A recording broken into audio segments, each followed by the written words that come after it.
Hello everyone, today we're going to be looking at a couple different iPhones. On the left hand side I have iPhone XR, on the right hand side I have iPhone SE 2020. This is a second generation. So let's go over both of these. The iPhone XR has 6.1 inch screen. It does have some decent bezels on top and bottom, and also it has this little notch where it has front facing camera and some other sensors.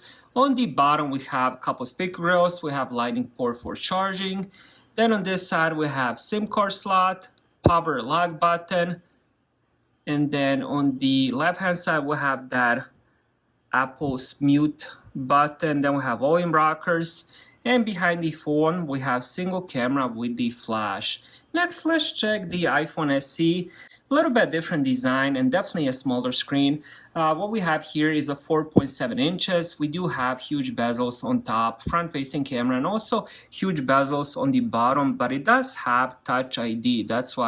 That's the main reasons for those bezels. I do love Touch ID. Honestly, I love using it. It just unlocks the phone really fast. Also, you can do double tap. You can do a couple different features with that home button. Next, let's check the bottom. We have a speaker grills. Also have lightning port for charging. On this side, we have SIM card slot. Also power lock button. And then on the left side of the phone, kind of same thing with all the iPhones. We have that little mute button, and then we have volume rockers. And behind the phone, we do have single camera with the flash. Now, as you guys can see, I do have different colors, black and red.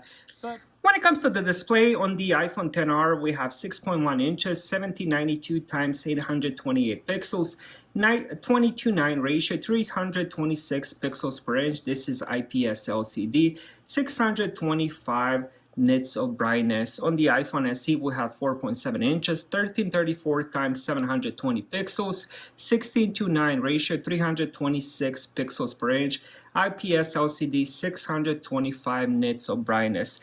Now, resolution is a little bit different, but we're looking at close to 720p on both of these. And also both of these also have identical pixels per inch, 326 pixels per inch, and also identical brightness, 625 nits of brightness.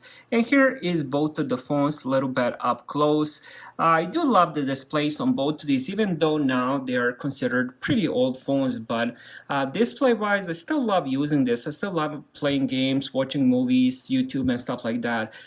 Next, let's talk about the hardware and performance. The iPhone XR has Apple's A12 Bionic chip with 3 GB of RAM, 64 GB of storage, and up depending which version you got.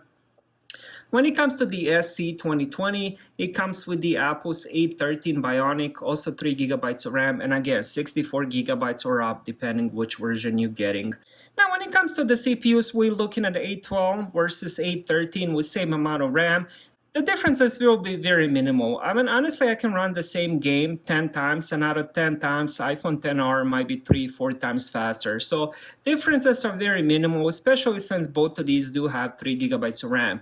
Now, let's talk about day-to-day performance on both of these in general. They still work really good. I'm actually very surprised every time I grab this phone. And it's gonna sound weird, but whenever I'm charging my main iPhone, I like to use this one on the iCloud so I can reply to the messages.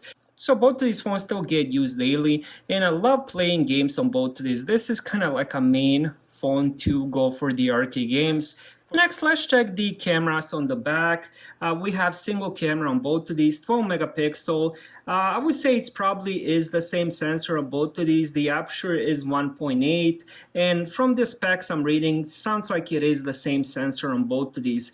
And also both of these do have the same 7 megapixel front-facing camera. Both of these can record in the 4K, and the quality of pictures I did take do look pretty much identical, so I would assume it is the same camera on both of these. Software wise, it's still very fast. I can edit pictures on the go, and it looks really good, to be honest, even though both of these are kind of older phones now, but they're very usable. I use a lot of the budget phones like Samsung, Motorola, newest ones like 2022, 2023 version, and these cameras can still hang with those, so it's quite surprising, and I do love the cameras on both of these phones.